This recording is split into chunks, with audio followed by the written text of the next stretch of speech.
Conferenza stampa stamani dell'assessore Gerlando Principato del comune di Agrigento relativa alle pratiche di sanatoria esistenti arretrate da tanti anni da smaltire presso la pubblica amministrazione locale, che sono circa 6.000, che a regime completato garantirebbero un introito notevole per l'amministrazione comunale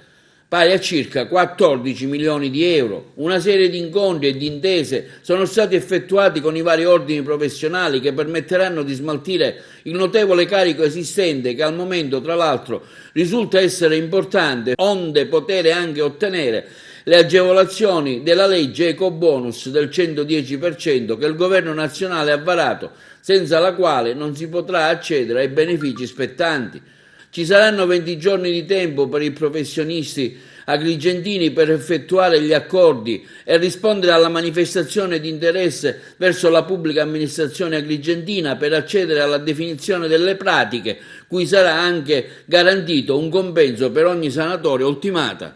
Sì, abbiamo da poco in giunta approvato il nuovo progetto di sanatoria, è arrivato a marzo per avere completato quello che era un iter che si era in realtà bloccato con un progetto di sanatoria della precedente amministrazione legato a una processualità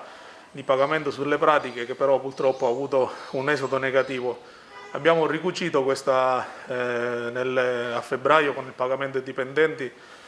e questa spaccatura che si era avuta, che ha portato anche delle conseguenze di una riduzione delle sanatorie nel 2020, è dovuta al fatto che i dipendenti fondamentalmente seguendo quelle che erano un po' le streghe di un progetto precedente, hanno lavorato alle sanatorie, però non si sono visti alla fine dell'anno privati di quello che è il loro compenso. Quindi ci siamo sentiti come amministrazione nelle condizioni di dover processare le circa 6.000 pratiche che oggi sono ferme, per dare la possibilità anche a chi oggi vuole accedere al superbonus, vuole dare la possibilità di procedere a quello che è la messa in regola del proprio edificio e quindi accedere anche ai finanziamenti che a oggi ci sono, quindi sistemazioni, fotovoltaici e tutto quello che è la processualità degli edifici, dare la possibilità quindi di regolarizzare il tutto. In questo progetto di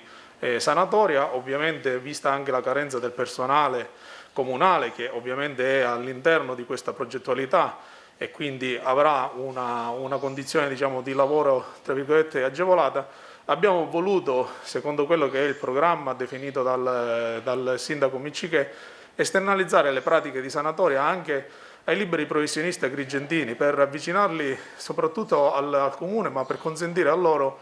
le condizioni migliori per poter svolgere il loro lavoro. C'è un compenso che è stato definito e anche concordato con gli ordini professionali che abbiamo sentito e su singola sanatoria portata avanti, quindi sul completamento di quello che è il condono edilizio, e quindi adesso vogliamo dare impulso a queste 6.000 pratiche con una progettualità che si dovrebbe concludere in 4 anni.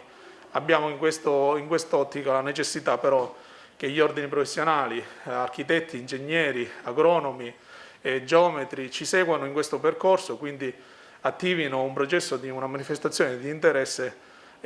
da trasmettere al Comune nei 20 giorni che abbiamo concesso, in modo da poter permettere al Comune la trasmissione dei documenti e quindi garantirgli le condizioni di lavoro migliori. In quest'ottica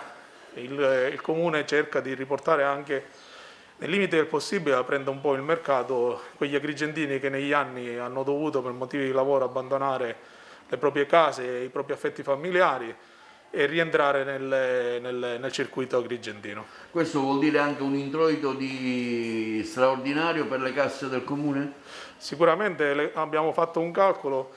prevedendo quelli che erano stati gli incassi precedenti, essendo circa 6.000 pratiche ferme, il Comune andrebbe a guadagnare circa 14, dai 12 ai 14 milioni, che ovviamente a oggi non sono pochi soldi, ma soprattutto danno la possibilità al Comune di poterli spendere in quelli che sono anche i beni della città, nel senso che alla fine l'ingresso delle sanatorie comporta sicuramente un miglioramento dei nostri percorsi viabili, un miglioramento del verde, quindi